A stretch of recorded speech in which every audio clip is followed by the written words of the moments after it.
Earlier this month, I reached a milestone. I went over the hill. So I looked up, just over, and then it's not clear what happens next. So I looked up this definition, and it says old and past one's prime. But I think this actually conveys more about our culture's aversion to aging than what actually happens after you turn 40, I hope. And I like to think of it as middle-aged, based on the average life expectancy, which of course can be very misleading. Not everyone makes it to whatever that number is.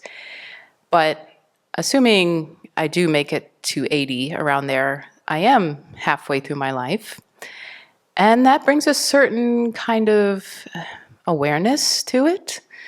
And it also reminds me of the fact that the second half of my life, at least in terms of my body, probably won't be as comfortable as the first half of my life was. And already that is proving itself to be very true.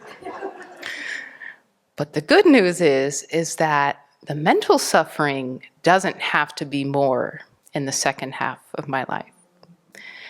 And I would say that I did experience a fair amount of mental suffering in my younger years for a variety of reasons. But thankfully, I met the Dharma and I met the Abbey, and I was able to turn that suffering into something positive. It really helped me to see the value of spiritual practice, of reducing self-centeredness, of living my life in alignment with some higher purpose and deeper values. So I've been asking a few people what advice they have for for a person who has just turned 40. And I've gotten a lot of varied responses. But the advice I've actually been thinking the most about is something I read on a sign in a sandwich shop in Central Washington. I was detoured through a smaller town called Chehalis, I believe. Chehalis. And this lady at McDonald's recommended a very nice vegetarian sandwich store, so we went there for lunch. And the cook's name was Joy, so she had a lot of signs about joy on the walls. And one of the signs said, "Follow your heart, trust your judgment, and do it with joy." And for some reason, this sign really stuck out to me.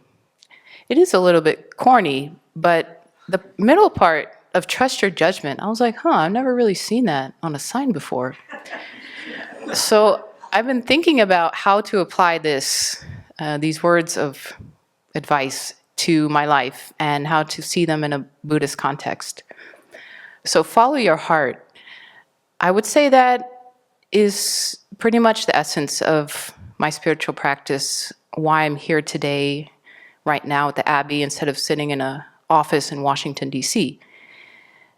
For most of my life, I sort of played by the rules of society. I did what people said you needed to do to be successful, to be happy, to be secure.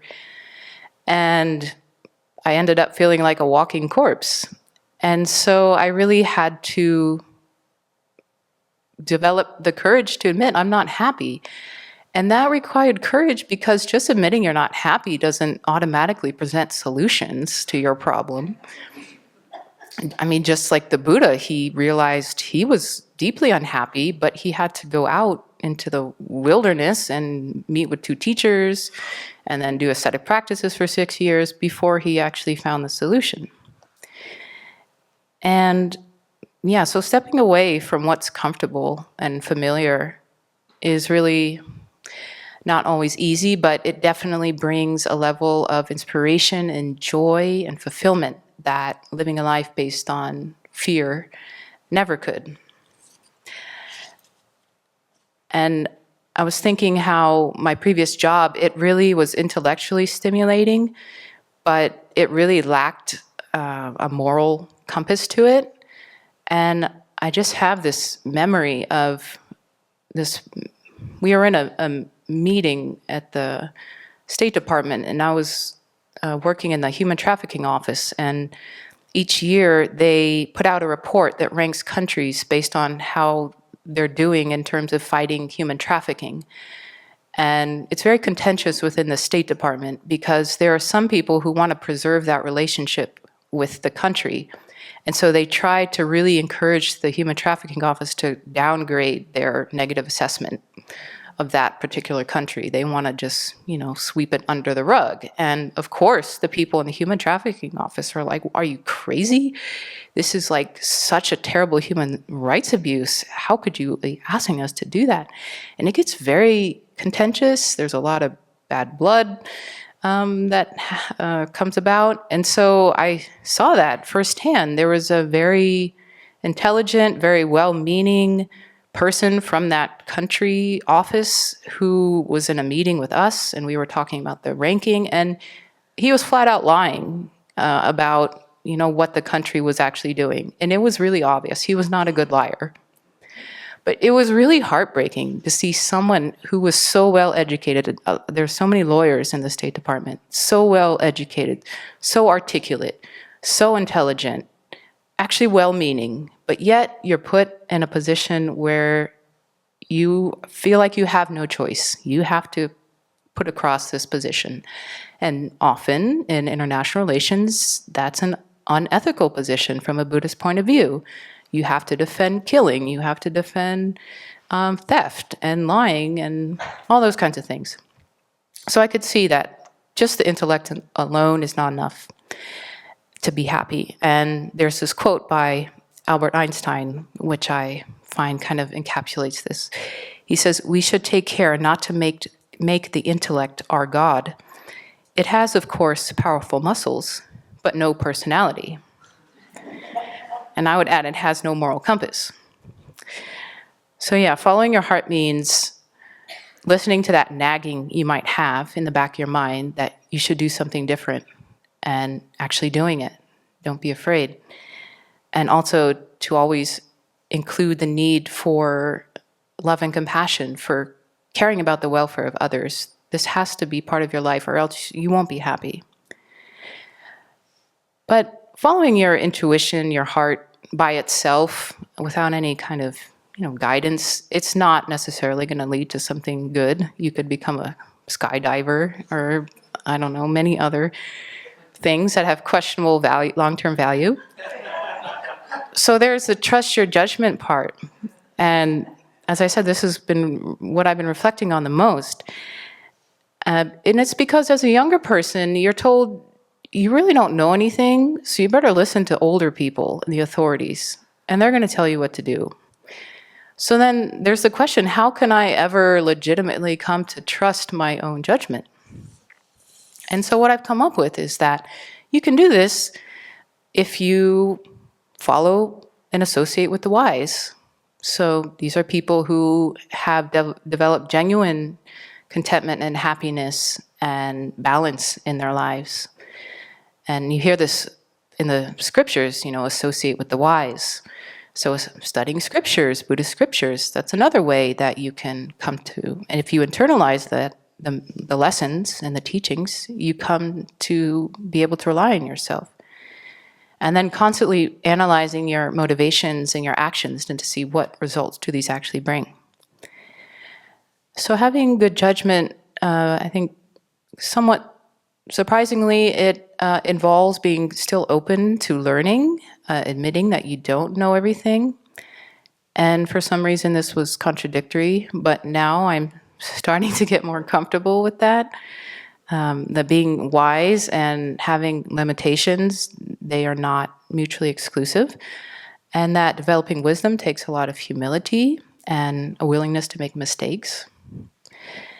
So yeah, consulting the wise, that's really key, but also making the commitment to develop our own wisdom so that we can become our own refuge, that we can become a refuge for others, which is what Venerable Chuni was talking about in her most recent teaching. That's the goal of our practice, is to become a refuge. And it's only through mastering our own body, speech, and mind that we can serve as a reliable guide to others without our afflictions constantly getting in the way. And a quote that reminded me of this is from Gandhi: "We must be the change we wish to see in the world." And then one of Buddha's last advice to his monks was to be a light unto yourself. And in that way, we can serve as a guide to others. So then lastly, do it with joy. And this is something that I'm still wrapping my head around. Yeah, I wouldn't say I'm a joyful person, but thankfully the Abbey is like a place bursting with joy. And there's so many people here practicing joyous effort and thinking of small ways to make everyone's day a little bit brighter. And what came to mind is Venerable or Tenzin's food offerings. Right here you can see. He puts so much time and effort into them each morning, and they're so creative and beautiful. And then yesterday, I noticed in the bathroom over here, someone always stacks the toilet paper in a triangle in like a pyramid form. So I just see that as like, I don't know, expression of joy. You know, it comes from somebody's wish to make our lives more playful and, yeah, interesting. But where does this joy really come from? I think it comes more from letting go, learning how to not hold things so tightly, how to let go of expectations and about the way things should be, and letting go of the wish to control, most importantly. And yeah, non-attachment is, I think, the source of true joy. And of course, this is very hard to do because I, most of the time, completely forget that my happiness does not depend on sensory experiences and the external environment, things which are always changing, beyond my control. And I came across what I think this mindset could be like, and it was in the book Novice to Master, written by a Zen priest. And he said that in the Zen tradition, they have this idea that one of the highest forms of practice is to see everything as play, as sort of, you know, taking delight and just not being so serious and dire about everything. So there was an old woman who passed away who was very sort of particular, exacting, very serious. But before she passed away, she said, "Oh, I see everything as play." And then the master said, "Oh, she had a good life." So, you know, everything is play is what I think ultimate bodhicitta could be like. But conventional bodhicitta will get us there because we no longer see the world in terms of this narrow, short-term self-interest. We see the world as full of countless sentient beings, and of course we can't control all of them. We can only control our motivation for how we engage with them. And with a bodhicitta motivation, everything becomes like a joyful collaboration. And we let others grow at their own pace, in their own way. And our job is just to be a source of inspiration and support. And joy becomes the fuel that will help us to keep going when things inevitably become difficult. So all in all, I don't think it's too helpful to fixate on one's age at any given point in time, because obviously it will change and life is always what you make of it. So another advice that I liked is something my mother sent me in a birthday card. It says, "Develop a passion for learning. If you do, you will never cease to grow." So I think if we all do this, we can continue to grow and to use our precious human life to develop our highest potential.